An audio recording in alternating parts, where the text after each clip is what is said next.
Assalamualaikum warahmatullahi wabarakatuh. Perkenalkan, nama saya Dafazran Hidayat dengan nomor induk mahasiswa 1705619040. Pada video kali ini saya akan menjelaskan tentang recruiting human research.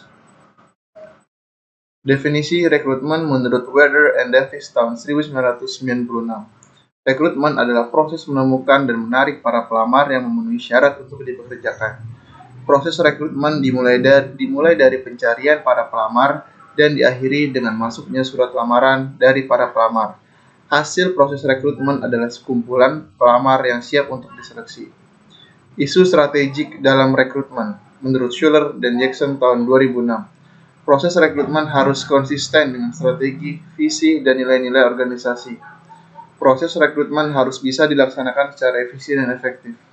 Proses rekrutmen harus dibarengi dengan kemampuan organisasi dalam mempertahankan para karyawan terbaik.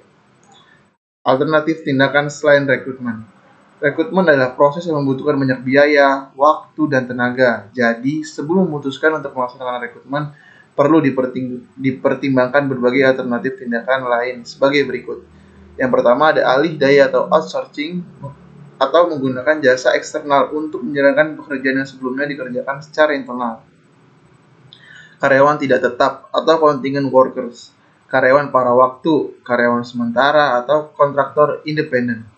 Organisasi pemberi kerja profesional. Ini adalah perusahaan yang menyewakan karyawan kepada perusahaan-perusahaan lainnya. Kerja lembur atau overtime, alternatif untuk mengatasi fluktuasi jangka pendek dalam beban kerja. Perusahaan bisa menghindari biaya-biaya rekrutmen, seleksi, dan pelatihan, sedangkan para karyawan memperoleh peningkatan pendapatan selama periode kerja lembur tersebut dilakukan. Selanjutnya ada sumber dan metode rekrutmen.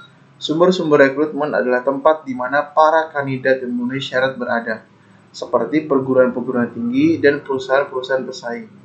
Metode-metode rekrutmen adalah cara-cara spesifik yang digunakan untuk menarik para karyawan potensial ke dalam perusahaan, seperti rekrutmen online, seperti di JobStreet. Sumber dan metode rekrutmen internal atau menurut Schuller dan Jackson tahun 2006. Sumber internal ada promosi, transfer, atau penarikan kembali atau rehire. Metode internal ada pengumuman lowongan jabatan atau job posting, persediaan bakat, atau talent inventory.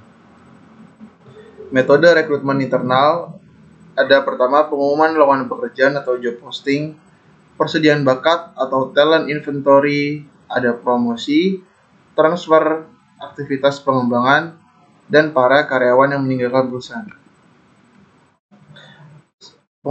Metode rekrutmen internal. Yang pertama ada pengumuman lowongan jabatan atau job posting. Ini adalah prosedur untuk memberikan informasi kepada para karyawan akan adanya lowongan-lowongan jabatan di suatu perusahaan. Pengajuan lamaran jabatan atau job bidding, prosedur ini yang memungkinkan para karyawan yang memenuhi persyaratan untuk melamar kerja pada jabatan yang diumumkan oleh perusahaan. Dan selanjutnya ada referensi karyawan. Para karyawan secara aktif mengajak teman-teman dan kolega-kolega yang mereka anggap potensial untuk mengajukan lamaran.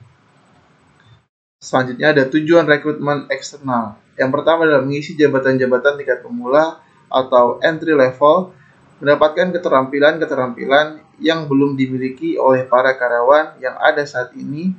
Selanjutnya ada memperoleh para karyawan dengan latar belakang yang berbeda untuk memberikan keberagaman ide. Selanjutnya ada sumber rekrutmen eksternal menurut Mondi tahun 2008. SMA dan sekolah kejuruan, akademi dan universitas, pesaing dalam pasar tenaga kerja, mantan karyawan, pengangguran, dan wirausahawan. Metode rekrutmen eksternal menurut Werther dan Davis tahun 1996, Schuller and Jackson tahun 2006. Pelamar yang datang atau walks-in dan surat lamaran yang masuk atau writes-in, rekomendasi karyawan, iklan, agen tenaga kerja atau perusahaan jasa rekrutmen, lembaga pendidikan, asosiasi profesional atau organisasi ketenagakerjaan, open house atau job fair, internet, merger dan akuisisi, dan rekrutmen internasional. Selanjutnya ada metode rekrutmen online. Yang pertama ada internet recruiter. Ini adalah orang yang pekerjaannya menjalankan proses rekrutmen melalui internet, disebut juga sebagai perekrut maya atau cyber recruiter. Bursa kerja virtual atau virtual job fair, metode perekrutan online yang dilakukan oleh satu pemberi kerja atau sekelompok pemberi kerja untuk menarik sejumlah besar pelamar. Situs web karir perusahaan atau corporate career website, situs kerja yang dapat diakses dari homepage perusahaan yang menampilkan daftar posisi-posisi yang tersedia di perusahaan dan memfasilitasi para pelamar untuk melamar kerja pada jabatan-jabatan tertentu. Weblogs atau disingkat blogs, situs web ketenagakerjaan umum.